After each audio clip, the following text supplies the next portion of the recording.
Hello, good morning to all of you. Good morning and welcome to the Serene View. Today, I'm really privileged to be interviewing a man who has really made a huge impact on social business.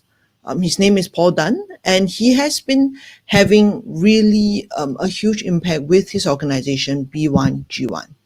And with B1G1, he's been looking at all of the things that. Hi, everyone. Welcome to the Serene. So I apologize for that. Okay, so firstly, Paul hasn't been able to join us today due to his busy schedule. So I've actually done this interview earlier, and we've recorded the interview down, really talking about how B1G1 is working for workplace mental health and what it is that that organizations could do, should do for the mental health of your people. So, without further ado, this is from Paul. View. Today, we are very fortunate to have Paul Dunn with us. Paul is the founder and chairman of B1G1, a global social business that has had over 200 million impacts around the world. And Paul is also a four-time TEDx speaker who has spoken about social business around the world. So welcome, Paul. Would you like to just do a quick introduction of how did you even get into this area in the first place? Well, Serene, first of all, thank you. I'm thrilled to be here, and I wish I had a background like you, which says the Serene View. But I think I have a serene view anyway. Yes, you do. This is actually the view from my work from home office here in Singapore, and we might get to talk about work from home as we go through today, because I don't think any of us could have imagined, the sort of stuff that's been going on, and I know you've been playing a great part in highlighting some of that as well. And hopefully, in our time together today, we can also do that. But my story. When you get 77 years old, your story is a long story, so it's very difficult. Let me shorten it by saying this. I think that all of us in life have moments, and where we are right now, wherever we are, is really a kind of an amalgam of all of those moments and how we've reacted to them. And so, as I look back at the story, it is just one of seeing moments and recognizing quite seriously how lucky I have been and continue to be. I mean, like, how lucky is it that when you're 21 years old, you get headhunted to be one of the first 10 people in an extraordinary organization called Hewlett Packard, or way back when it was, Wow. just the thing, and to be sitting down and having breakfast with the guys who literally invented Silicon Valley was like so special. Wow. So yes, that's amazing. Wow. And and then to go on and found, I think that's the word, one of Australia's first computer companies, and then to be able to go to it wasn't go to, it was literally get dragged to a seminar right. Way back in 1980, December 1980. That's before we understood what a seminar was, right? Wow, okay. And to be in the presence of the late James Rowan, right. and to hear him talk about the value that we add to others, and how that literally changed where I went, and that was when I realized that I really needed to speak, as it were, that I had a voice and I could speak. So that was when I founded a company called Results Corporation, and we by 1990 we had 23,000 small to medium scale businesses that we were so very privileged to be doing all of the marketing and work for. And then way back in 2007, actually, after selling that business, right, as in the business I just told you about, and then going to live in France, in Provence, and really finding the whole idea of retirement a very challenging idea, right? That's not me, right? And so then I had this amazing moment when I met my co-founder, if you will, of B1G1, that's Masami Sato. And I was mentoring her, right, at the time. She had a food business at the time. In this mentoring session, she said to me, and as you're listening to this, just get the significance of the moment, right? Because she said to me, I changed the session around because normally, as you know, it's the mentor that asks the question and the mentee that responds. And she said, can I begin by asking you a question? And I said, sure. And she said, well, it's not so much a question. She said, I want you to imagine a world where every time business is done, something great happens in our world. And at the time I was living in Australia. And so I was kind of like an Aussie bloke, you might say. And so my response to that was a typical sort of Aussie bloke thing. Wow, that's amazing. And she said, no. She said, I don't think you understand what I just said. And she said, I've been thinking about it for a while now. And she said, I've given it a name. And in those days, the name she'd given it was Buy One, Give One. Right. Now, of course, it's B1G1, but then it was Buy One, Give One. So I said, oh, okay, so how's that work?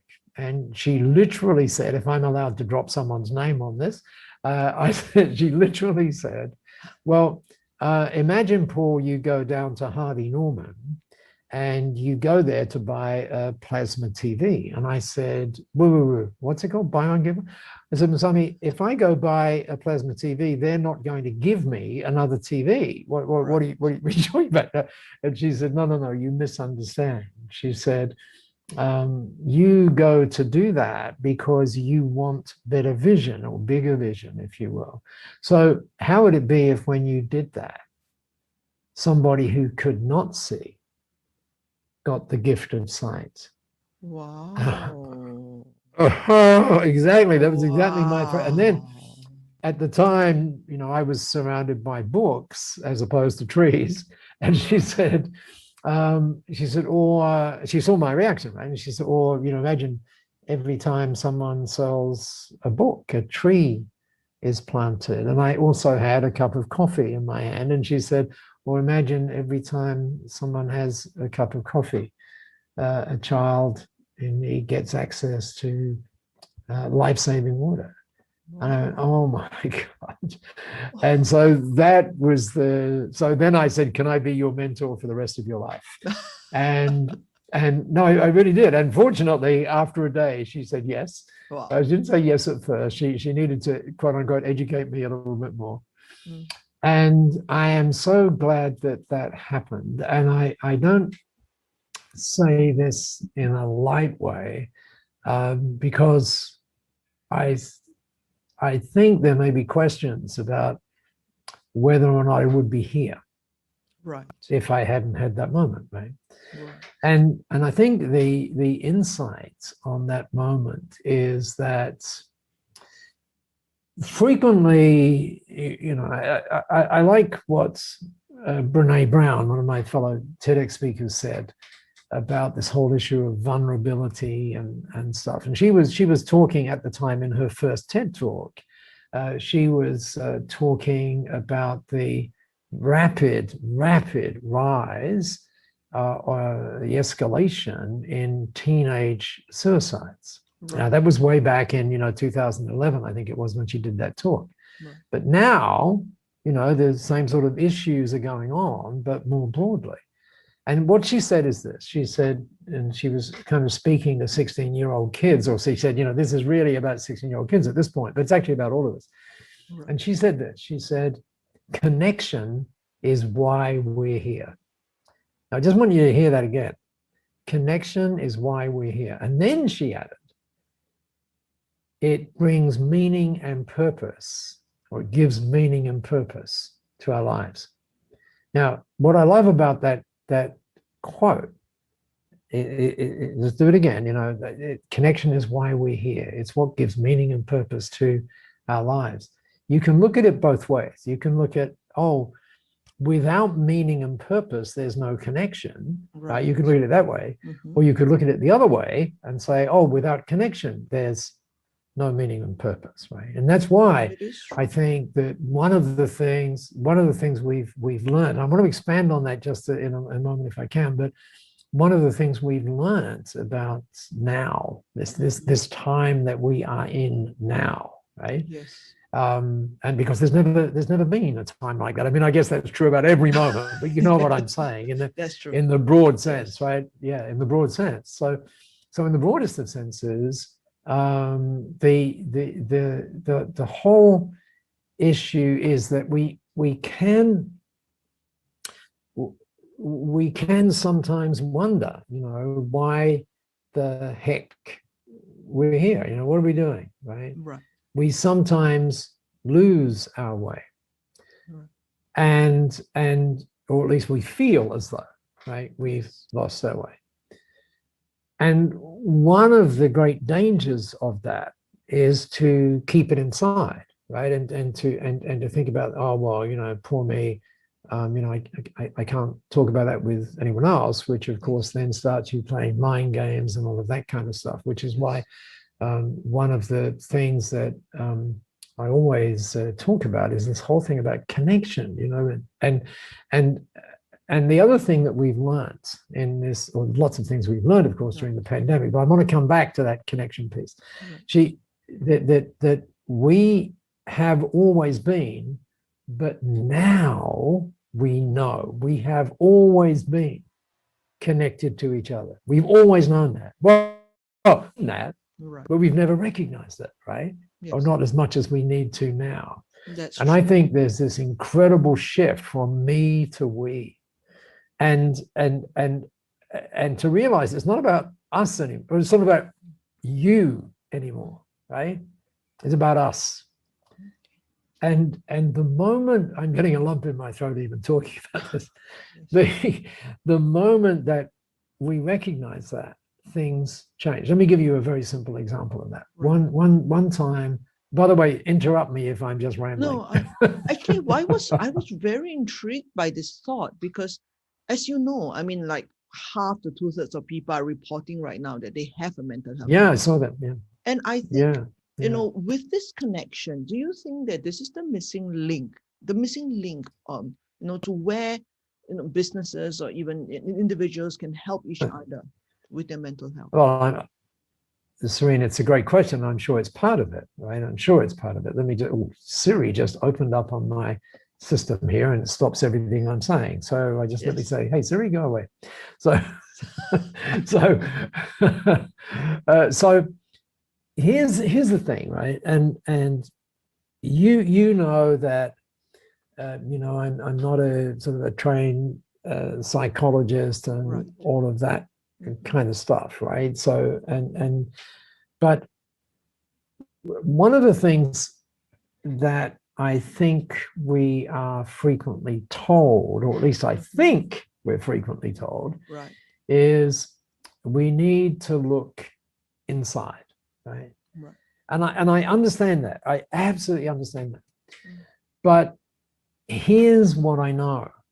What I know is when we look outside, outside, not inside, when we look outside, we see things that we otherwise would not see. And one of those things is, others with whom we're connected, others who might be in a different place than us, others who don't have access to water at the beginning of the day, all of that, all of that kind of stuff. And so when we then start to see outwardly and then recognize that we ourselves can actually play a part in that. We really can. I think it was one of the interesting things about the pandemic has been, there are lots of businesses, and I don't want to minimize in any way, shape, or form all of the things that have been happening in this past year. But one of the things that we've seen is, or that I've seen, because I'm fortunate enough to be connected. There we go again. There's that word with Yes. a lot of business owners. And one of the things that I observed is that there's different responses, right? So one of the initial responses was when people go, oh my God, and they get in this sort of panic and they freeze and you know, nothing happens and it's just a downward spiral. Right. On the other hand, I see, and I think it was Stephen Covey in his book, 7 Habits, way back, who talked about, you know, having a North Star. Right. Now, you know, we can sort of fictionalize what that means, but I think another way of saying it is that it's something bigger than yourself, right? It's something bigger than yourself. And when you get that something bigger than yourself, all of a sudden, you know, you're driven in a different way, because even though you're this tiny person in this 7.5 billion of us, or how many there is, the reality is that once you start thinking outside yourself, you realize that there's a contribution in some way that you can make. And you also realize this: every single one of us is at our best when we're giving. Now, I don't mean by that, I don't mean, oh, you know, here's $10. I don't mean that. I mean, you know, looking at the right outside where I'm so privileged to be living here in Singapore. I just love this place. I think if I say it long enough, they might appoint me as the ambassador or something. But so no, I do sort of quote unquote get off on how great Singapore is. But right outside where we're talking right now, there's a bus stop, right? Because right next to MacRitchie here in Singapore. And as you know, because you live in Singapore as well, the buses come, you know, like so frequently, it's amazing, right? And so the question is, how do you get on a bus? Well, I get on a bus and I flash my card and go beep, and then I look at the driver. I just look at the driver, he or she, and I say, and people think this is weird, but I say, thank you for stopping. And they're like, what? What did you say? and I, you see, but that, yeah, and I have this view that at the end of the day, you know, someone's one of the bus drivers, and how great are they during the pandemic, you know, to do all the things they've done. They might go home to their family and say, you know, it's really weird. I stopped outside MacRitchie and this weird guy got on and said, thank you for stopping. Or if you take the taxi drivers, I mean, they're amazing, right? And yes. Singapore, those of you who might consider moving to Singapore, we don't really need cars because the public transport is just amazing. Anyway, so you know, you call for a cab, and then not surprisingly, when the cab turns up, I say, thank you for coming to get me. And they go, do you see what I'm saying? And I don't want that to focus on me at all, but what I want us to focus on is that by doing that, by simply saying thank you to someone, we are focusing off ourselves. Right. And the moment we start to focus off ourselves, then let's get back to Brene Brown again, we start to connect. Mm-hmm. And then as a result of that, we start to find meaning and purpose, which becomes bigger than ourselves. Now, here comes the disclaimer, right? The warning label. I was going to ask you, is this something every business can do, or only something like your business? You know? Is that going to be the disclaimer? Because I don't see this as happening in every other business or with every other leader. Well, no, it's not. It's not. I'll talk about that in a moment, but if you'd like me to. But I think the disclaimer is, you know, this is just me chatting, right? This is not someone, you know, who's studied this, you know, and gone to uni and done, you know, a master's degree. It's simply trying to observe what works. And it's very interesting too.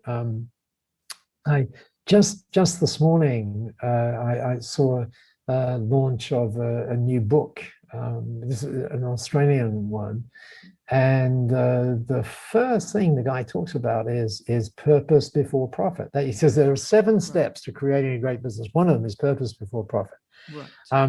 And you know, I've been, as you know, sort of preaching that for quote unquote preaching that for quite a while.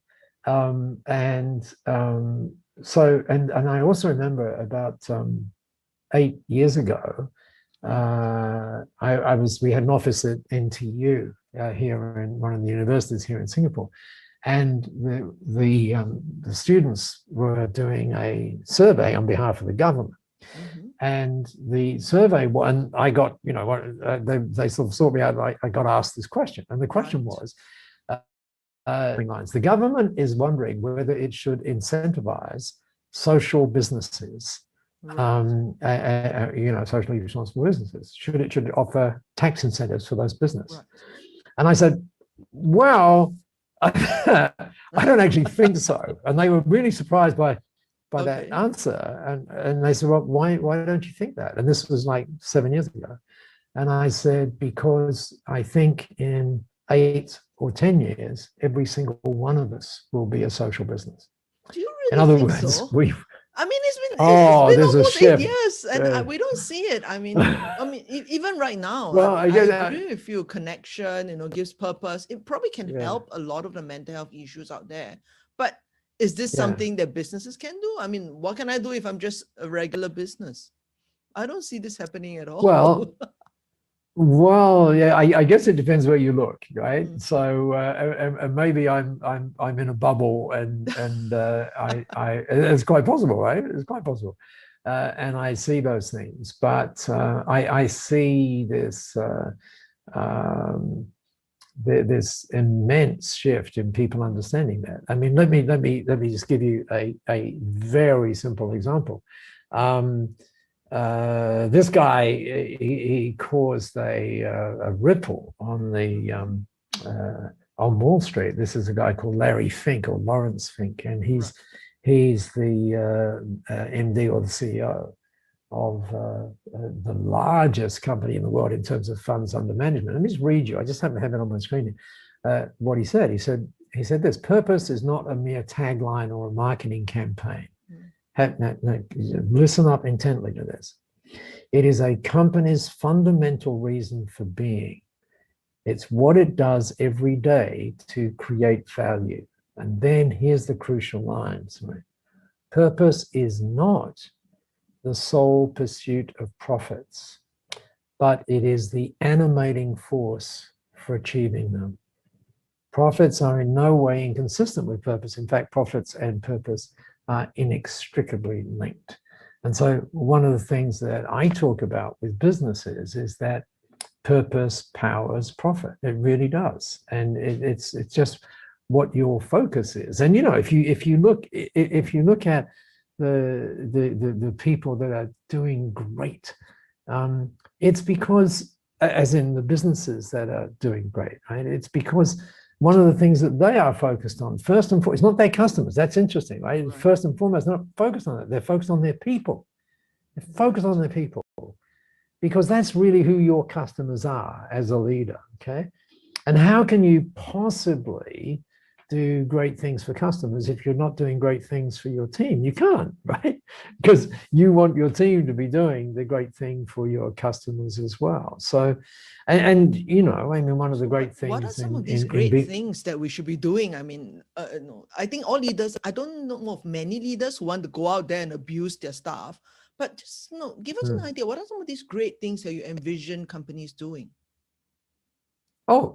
Well, there's, you know, in B1G1, there's a myriad of things that we could do. I mean, like as a for example, so just frame this. I mean, here's the framing, right? The framing is that we're all connected, right? It's not us. Sorry, it's not we. Wait there. It's not me. It's we. Okay. Right. It's all about us, and it's all about the little things that we can do. Like, you know, I just was saying about the thank you things, but let's go a little bit further than that. I mean, just because you and I right now are connected on Zoom, right?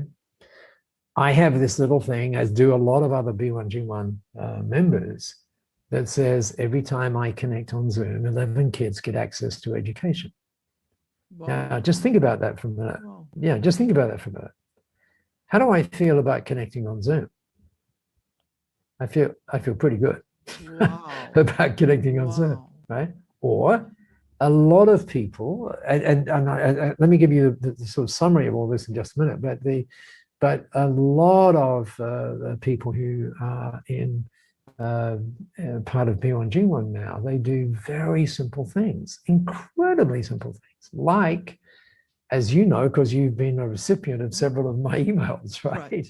And on the bottom of the email, it says, this email makes a difference, right? And it does, because every time I send an email, person gets access to pure life-saving water every time I send an email. Now, it's not just me. And you, by the way, you might want to think about the magnitude of that. Just think about the magnitude of that. Because sometimes, see, here's the thing, right? Sometimes we think it's massive, massive stuff that we've got to be doing. That's not true. Let me explain why that's not true. If we just think about water, and the whole thing about giving and stuff, and is not, it's not about making any of us feel guilty or anything like that. This is a joyful thing that I'm about to talk about, even though some of the numbers aren't anything but that. But let's talk about it. So as let's talk about water as a case in point. So right now, depending on the estimates, there are somewhere close to 780 million people who don't have access to clean, pure water. Right? So you think about that number, 780 with 6 zeros. Right. Just think about that number for a minute. Now, think about another number. This one is 2.7 million. So think 2.7 with 5 zeros on the end of it. And every single second of every single day, that's the number of emails that are being sent. Wow. So, all right. Okay. So you start to multiply. Who's paying for all this? Is it organizations are paying for it? Should business leaders pay for this? Get their own people to pay? I mean, what's happening? Oh yeah, because why wouldn't you do that? Because you feel fantastic, right? When you do that. But but seriously, I mean, would that take would that take the drudgery out of work if organizations say that look, every time you turn up for yet another terrible departmental meeting, we will support somebody's education, or we will pay for somebody's drinking water. Well, it's a vision indeed. The problem. Well, that's you can do that, but what's really interesting is that the team members get to choose, right? Right. And they don't have to choose. It's okay. It's okay. They don't have to choose. Nobody has to.